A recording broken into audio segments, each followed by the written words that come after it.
Hi, welcome back in David Does It All.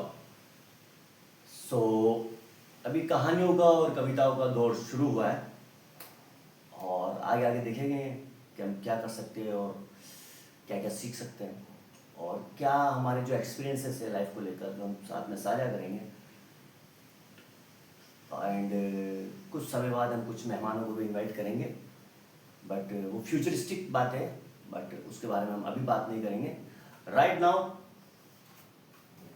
Again Harishankar Parsai. तो आज हम इनकी दूसरी कहानी पर चर्चा करेंगे, पढ़ेंगे, समझेंगे और सीखने की कोशिश करेंगे कि हरिशंकर परसाई जी इतनी खूबसूरती से कैसे व्यंग कर सकते हैं। तो कहानी का नाम है सर्वोदय दर्शन। दौरा करता हुआ मैं इस नगर में आ पहुंचा जहां सर्वोदय शिविर का आयोजन किया गया। शिविर का प्रबंध एक नागरिक समिति कर रही है। मैं समिति के मंत्री से मिला और बधाई देते हुए मैंने कहा, आपने बड़ा साहस का काम किया है। दुनिया का सबसे कठिन काम सर्वोदय शिविर का आयोजन। हनुमान समुद्र लाग गए थे, पर उनसे कहीं राम कह देते कि एक सर्वोदय शिविर का आयोजन करो तो वो किस बोल जाते। पर आप तो परमवीर हैं, महाज्ञानी हैं। मंत्री ने सर्वोदय संकोच से प्रशंसा स्वीकार करते हुए कहा, मैं तो निमित्त मात्र हूं। मंत्री जी ने सर्वोदय संकोच से प्रशंसा स्वीकार करते हुए कहा, मैं तो निमित्त मात्र हूं। ईश्वर की कृपा से सब प्रबंध हुआ जा रहा है। सर्वोदय के लिए भोजन की व्यवस्था करना ही सबसे कठिन काम है। ये दुर्लभ वस्तुएं ग्रहण करते हैं।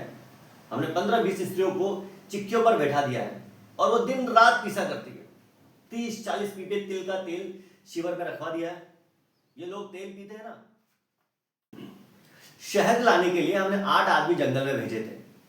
उनमें से 4 को मधुमक्खियों ने ऐसा काटा कि वो अस्पताल में पड़े हैं। बाकी 4 अभी लौटे नहीं हैं। कल एक सर्वोदयी बोले कि मैं हर अमावस्या को गुल जमार खाता हूं। हम बड़े परेशान हुए कि क्या चीज है और कहां मिलती है। हमने एक प्रोफेसर को इसकी खोज करने के लिए लगाया।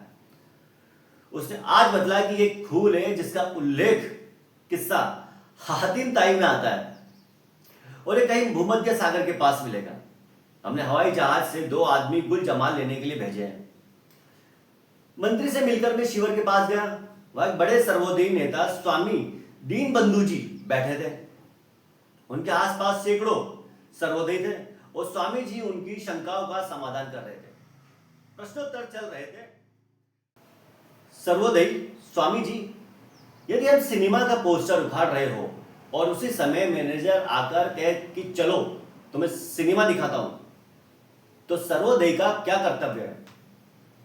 स्वामी जी, सर्वोदयी का कर्तव्य होगा कि वो पोस्टर लगा रहने दे और सिनेमा देख ले।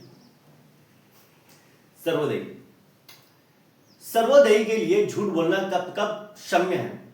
स्वामी जी, अपनी सेवाओं का उल्लेख करते समय। सर्वोदय, क्या आप बताएंगे कि सर्वोदय में शामिल होने की ठीक अवस्था क्या है? स्वामी जी, यह अवस्था नहीं बल्कि परिस्थितियों पर निर्भर है। साधारणतः 2 चुनाव हारने के बाद सर्वोदय हो जाना चाहिए। विशेष स्थिति में चुनाव टिकट न मिलने पर भी आदमी को सर्वोदय में आ जाना चाहिए। स्वामी जी के पास एक सर्वोदय को ध्यान से देखा और अप्रसन्नता से कहा। स्वामी जी ने दूसरे सर्वोदय से कहा, दुखी जी, तुम्हें कितना समझाया कि सर्वोदय को धोती ऊंची पहननी चाहिए, पर तुम्हारी धोती अभी भी घुटनों के नीचे आती है। इतनी नीची धोती से समाज पर नैतिक प्रभाव कैसे पड़ सकता है? इसी समय एक जत्था आया। जत्थे के मुखिया ने स्वामी जी को प्रणाम करके कहा, हम बहुत दूर से आए हैं, हमें विनोबा जी से मार्गदर्शन चाहिए। स्वामी जी ने कहा, विनोबा जी इस समय दौरे पर है, मुझे बताओ तुम्हारी समस्या क्या है? सर्वोदयी ने कहा, स्वामी जी, हमारे शहर में बड़ा भीषण सांप्रदायिक संघर्ष हो रहा है। मानवता मर रही है, हमें प्रकाश चाहिए, हम क्या करें?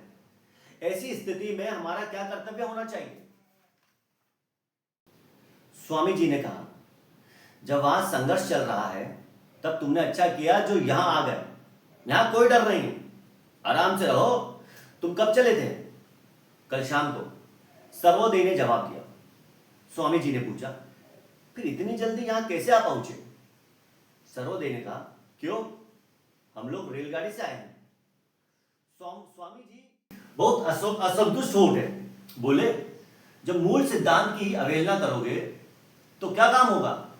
कितनी बार समझाया कि सर्वोदय को हमेशा पैदल चलना चाहिए, इससे नैतिक प्रभाव पड़ता है और समस्याएं अपने आप हल होती है।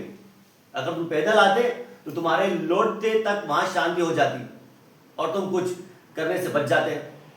खैर, अब तुम लौटकर सिनेमा के पोस्टर उखाड़ो, इससे समाज की नैतिकता सुधरेगी और अपने आप बंधुत्व की भावना का संचार होगा।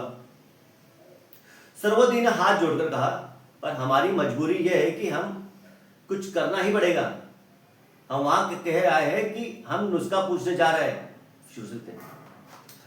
सर्वोदय ने हाथ जोड़कर कहा, पर हमारी मजबूरी यह है कि हमें कुछ करना ही पड़ेगा। हम वहां कह आए हैं कि हम नुस्खा पूछने जा रहे हैं।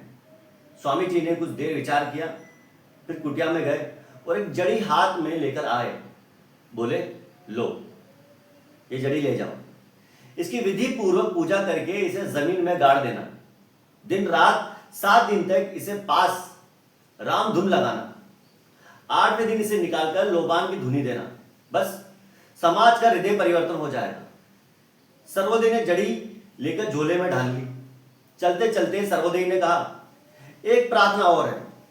राष्ट्रपति ने डाकुओं को नष्ट करने के लिए मेडल पुलिस अफसर को दे दिए। मेडल तो हमें मिलने चाहिए थे। डाकुओं का हृदय परिवर्तन करके हमने उनका नाश किया है।